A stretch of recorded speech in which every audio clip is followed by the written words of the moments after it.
What it do, son? This week we getting royally with the Game of Thrones by George R.R. Martin. Man, this is gonna be a bitch. So this book split up into a bunch of different narratives. Each chapter is told from the perspective of one of the main characters, like Ned, Daenerys, Jon, Arya. I could go on, player, but I'm gonna break down this bad boy by getting all geographical on your asses. One plot taking place on the west side, one on the east side, and the other up at a big-ass ice wall up in the north. We'll get to that later. But for now, let's see what's going down over here. Ned Stark is the top dog of a hood called Winterfell, the swollest kingdom in the north. After taking care of some brother who couldn't keep his word, Ned started trucking it back to Winterfell, but before he get there, he say, "Shit, man, I'm gonna rep them Stark colors and adopt some of these dire wolves right here." So he get a dire wolf for every child he got. His 3 legit sons, Robb, Bran, and Rickon, his 2 daughters, Arya and Sansa, and his bastard love child, Jon Snow. You know, the pretty one. So old Ned ready to chillax back at his crib when the King Robert Baratheon swang into town, and Ned be like, "Oh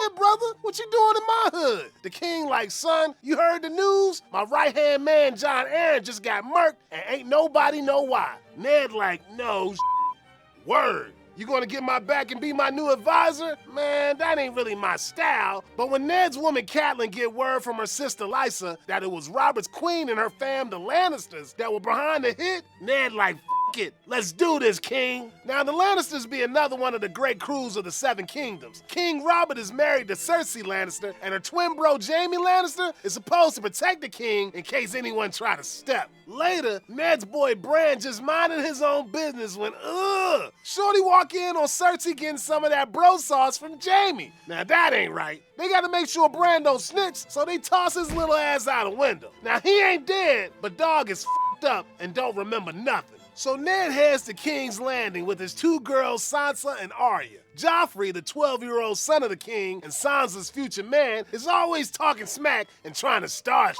When he f with little Arya though, shorty show him what's up. Arya's direwolf gets all up on that hater, and Arya not only swipes his blade, but throws it in the damn river. Joffrey whines like a little bitch, and Sansa's direwolf gets wrecked by the queen, since Arya's already skipped town. Things between the Starks and the Lannisters ain't looking so good. Back in Winterfell, some hood-ass brother try to ice little Bran while he's snoozing. So Catelyn head to King's Landing to tell Ned what went down. Ned hook up with Varys, the master of secrets, and the king's shiesty-ass advisor, Peter Baelish, who like, "Hey, psst, that knife belonged to Tyrion Lannister, the little dwarf brother to Cersei and Jaime." So Catelyn hits up her sister Lysa and puts Tyrion on lockdown in her crib. Tyrion ain't there long though. Brother shakes them haters off after some gangster named Bronn wins his freedom by wrecking some fool. Eventually, Ned figure out the secret that put Jon Arryn in the dirt. Joffrey ain't even the king's legit son. He the inbred love child of Cersei and Jaime Lannister.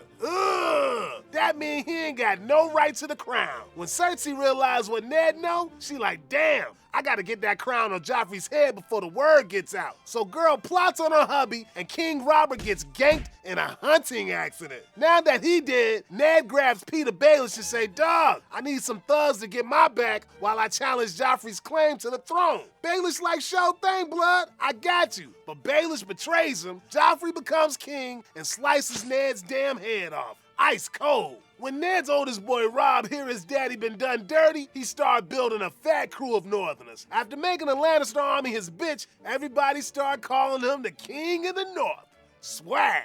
Alright, so this is what we got going on this big ice cube up in the north called the Wall, which keep out these savage humans called wildlings and whatever the hell other shit out there from messing with the 7 Kingdoms. Ned's bastard, Jon Snow, grinding as a man of the Night's Watch, which basically is a crew of virgins who devote their lives to guarding the wall. Jon always looking out for this fat-ass bruh named Samwell. He a nice dude and all, but dude can't do shit with a sword. Later, Jon found out that some of his Night's Watch homies got smoked in combat, and now they been going all thrill up in here. They straight up become crazy undead hustlers called Others. So when these haters try to throw down, Jon saves the Lord Commander from getting wrecked. When Jon get word that his daddy been murked, he tried to join his bro Robb in a good fight, but after some Night Watch big dogs tell him he best pick duty over love, he just like, "Man, f it. So John packs up them nuts and stays a man in the Night's Watch. On the east side, two siblings named Viserys and Daenerys Targaryen trying to crew up with some soldiers. See, their daddy was rocking the crown before Robert Baratheon, so them two kids thinking that throne is theirs. So Viserys allies with his badass mother named Khal Drogo by slinging Daenerys' ass at him. As a wedding present, Daenerys get 3 petrified dragon eggs, primo since nobody done peeped a dragon in ages. Viserys always talking mad to Daenerys and slapping her up like he owned her or something. But when he finally threatens Daenerys and her baby she got coming, Khal just ices that hater. Later, Drogo gets shanked in a battle, and some healers say she gonna help him, but girl just make it worse, and Drogo gets so dead in the head that Daenerys just ended for him. All toe up, Daenerys started to burn her hubby's body with them 3 dragon eggs. Then she decide, it, I'm gonna walk my ass over into that fire. Cause why not? When that fire done blazing, all that's left is Daenerys is chilling with 3 baby dragons sucking at those titties. The end. All right, let's start with the basics.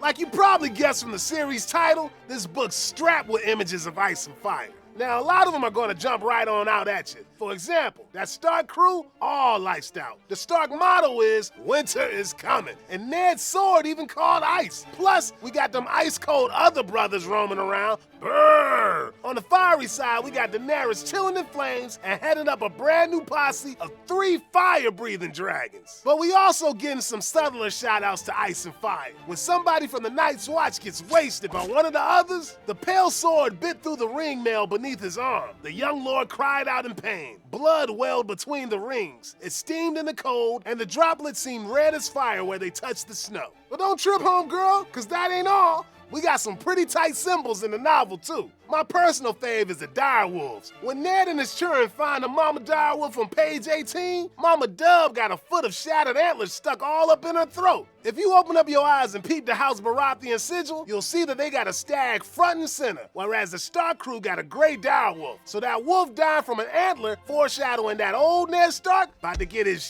wrecked, and that House Baratheon gonna have something to do with it. Them direwolves also telling us a little something about their owners. Bran say on page 21 that Jon Snow's wolf was the first to open his eyes, while the others still blind. Likewise, Jon Snow see a bunch of shit that other people don't. A bastard had to learn to notice things, to read the truth that people hid behind their eyes. Plenty more people's where that came from, son. Cause eyes and sight popping up all over a Game of Thrones. That badass Serial Pharrell say he the most throwed up warrior in town cause of what he call the seeing. Opening your eyes is all that is needing. The heart lies and the head plays tricks with us, but the eyes see true. Look with your eyes, hear with your ears, taste with your mouth, smell with your nose, feel with your skin. Then comes the thinking afterward. And in that way, knowing the truth. When the shit go down and you gotta go toe-to-toe with some hater, a real gangster don't just keep his heart in check, but also his mind, man. You gotta chill out, observe everything around you, and then you get a little taste of the truth.